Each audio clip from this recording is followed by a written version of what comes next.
Welcome back to Sharing Vietnam. On today's topic, we will talk to Dr. Geraldine Richmond, Presidential Chair of Chemistry of University of Oregon, who is here as the representative of the Science Envoy program. Hi, Dr. Richmond. Thank you so much for joining us today.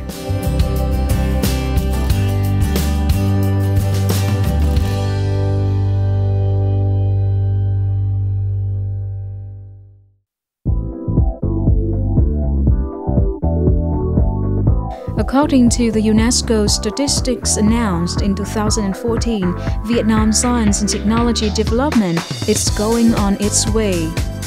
In order to internationalize the integration, in the recent years, Vietnam has showed positive signs in cooperation, which will require the Vietnamese scientists to change their methods in approaching and working on researches in order to match with the foreign scientists' requirements. Khi mà chúng ta mở cửa ra, chúng ta đi ra ngoài thì chúng ta phải thay đổi bản thân của chúng ta. Bởi vì chúng ta biết rồi cái khoa học công nghệ nó thay đổi nhanh lắm. Thế như vậy ngoài cái vấn đề về ngoại ngữ thì cái nhà khoa học là họ cần phải có một cái tinh thần học tập liên tục, học không ngừng, tức là luôn luôn cập nhật kiến thức, luôn luôn cập nhật những cái mới, ngoại ngữ và cập nhật cái mới. Và cái thứ ba nó là gì? Đó là vấn đề về phải là hiểu được luật chơi, phải biết bình đẳng, phải biết tôn trọng những cái quy tắc, những cái chuẩn mực về nghiên cứu khoa học, về đạo đức khoa học mà trên thế giới người ta đã đặt ra.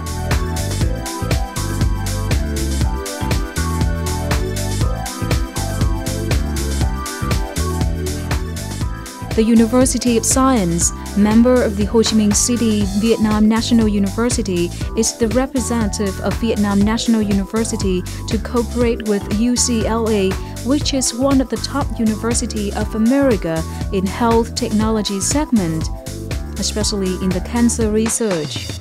It also cooperates with the United Launch Alliance to receive sponsorships for energy research, climate change in Cần Giờ, and local research in Mekong Delta.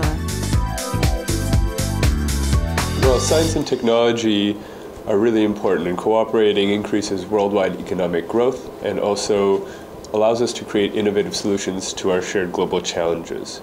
We can't solve challenges like food security, climate change, and infectious disease without cooperating with the global community. And with its growing scientific capacity and its unique geographic and cultural environment, Vietnam is a very important partner for the United States on science and technology cooperation. And programs like the Dragon Institute and the Higher Education Engineering Alliance program are really signs of our strong cooperation, which is only getting stronger every year. As I know, the Science Envoy program was a very important program for international science and technology development, which were pronounced by President Obama in Cairo in June 2009. Can you tell me a little bit more about what this program will do and the specific activities in the last few years? The Obama administration is very committed to using science and technology as a means of connecting people in our two countries while advancing economic opportunity in our two countries. The administration feels very strongly about making those connections with scientists because oftentimes our countries may not agree on other things, but we always agree on what the importance of scientific issues. And so what I've learned while here in Vietnam is the most important issues in your country, challenges that you face in science and technology, are identical to what we have in the United States, which includes climate change, water resources, renewable energy, pollution issues, and a lot of things, and rising water, ocean waters. These are issues that in the United States we have many scientists that are worried about them also. But here in Vietnam, you're starting to see the effects of climate change much sooner than we are.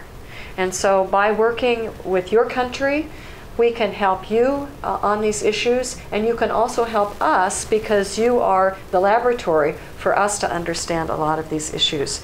So the Envoy program is set up for us to determine where there are common interests, and I'm just honored to be able to be chosen to be the person that comes here at this time of the 20th year celebration of our normalization, so a special year, but also because I am one of only 4 envoys chosen this year, and my region is the Lower Mekong Delta region. I know that you only been here for a few days, but how do you consider Vietnam's science and technology's developments, as well as the implements and the disadvantages? Do you see any differences between the Vietnam conditions and the U.S. conditions in the early days? I think the most significant difference is that our technology and our research capabilities are at a higher level than they are here in Vietnam. And because we have more resources for science and technology. And so what that means is we need to help Vietnam bring up its capabilities for doing science so that that gap doesn't negatively impact the students that you train and collaborations. And so when students get out of your universities, they're very smart, they're highly motivated, but how can we help them technologically get to a higher level so that they can more easily go into companies or more easily engage in research that's internationally important? And I believe that through the Envoy program we can help to make those connections. But I also must say I've been tremendously impressed with the commitment that Intel Corporation is making to Vietnam in both helping to get equipment into laboratories in universities and also to help get students better training so that they can not only work at Intel, but they can work at other businesses across Vietnam. So I applaud that effort because it's the private sector, because there's only so much that our government can do. If we can couple scientists, if we can get companies to also support bringing up the level of training for technology in Vietnam, then we're going to be close. Because you got all the other ingredients. You got the smart students, you got the motivated, you've got the need there. It's just a matter of resources. 2015 marks the 20th anniversary in cooperation between Vietnam and the US. It is the time to have a look back at the results in the last 20 years after the normalization of the bilateral relation. The cooperation in education exchange, strengthening economic relation, science and technology development, as well as the cooperation in climate change research shows the positive signs in the relationship between two countries, not only in the past, but also in the future. Throughout her visit, Dr. Richmond was able to identify potential collaborations between Vietnamese scientists and U.S. scientists and other scientists in her global network. And so we're really excited to have Dr. Richmond working with us and working with the Vietnamese science institutions, with the private sector, and with the government to build scientific cooperation. These relationships bring our people closer to each other by bringing more cooperative relationships and more opportunities for economic growth and for research cooperation. I think this year represents a chance for us to assess where we've been, to build on those past successes, and then also to explore new avenues of cooperation to strengthen our bilateral relationship for the future. I saw firsthand their desire to improve the education system, as well as to foster greater collaboration around science and technology issues with the United States. And I think that I think our science and technology cooperation really exemplifies how deep and broad the comprehensive partnership between our two countries truly is. The cooperation in solving social issues also attracts the foreign scientists. Some of the issues are on the way to search for solutions, such as sustainable development, climate change, and energy using. By cooperation with the world in science and technology segment, especially in publishing international projects, the position of Vietnam in technology and science can be more clear in the world scale.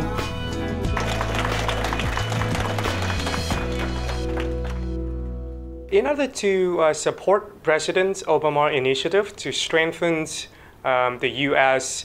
relationships in science and education around the world, what have been done so far between Vietnam and the U.S.? Can you share that with us? Yes, so in this year, as my first visit to Vietnam, this has really been just to understand with the first visit what the issues are in science and technology. And then I will come back again this year, once or twice more, in order to make certain that I've met with a lot of people and we start to thinking about programs that we can develop in this region that's regional, including Cambodia and Laos and Thailand and Myanmar, but also how we can develop programs that go beyond my year.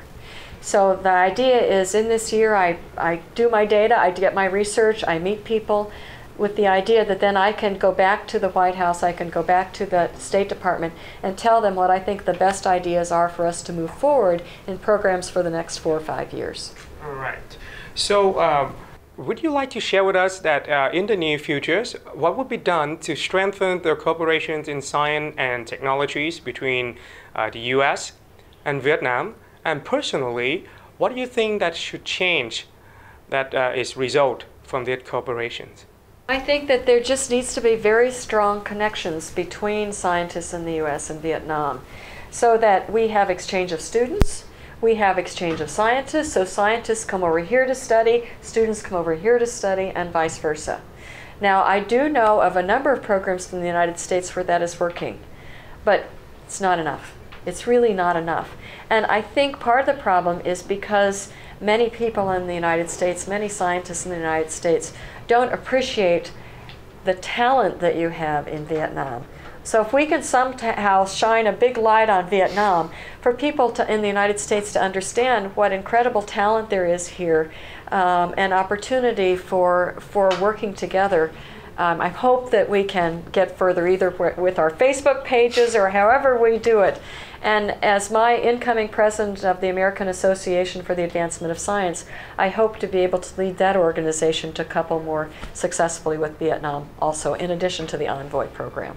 And being the representative of the U.S. Science Envoy in 2015, as well as a chemist, what do you think are the elements that Vietnam needs in order to integrate with the world science development?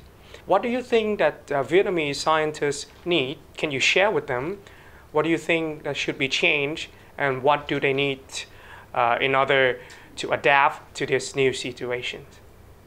Well, I think it's important for the scientists that are here and are training to understand how to be successful on a global level. Not only to be successful in Vietnam, but think more globally about how they can engage with international communities on science and technology. And for students to get them to understand it's a bigger world than just Vietnam, and the opportunities are out there to do that. So I think certainly the soft skills are important, but then I also think if we can couple more with the technology to couple that together, that will also move us forward.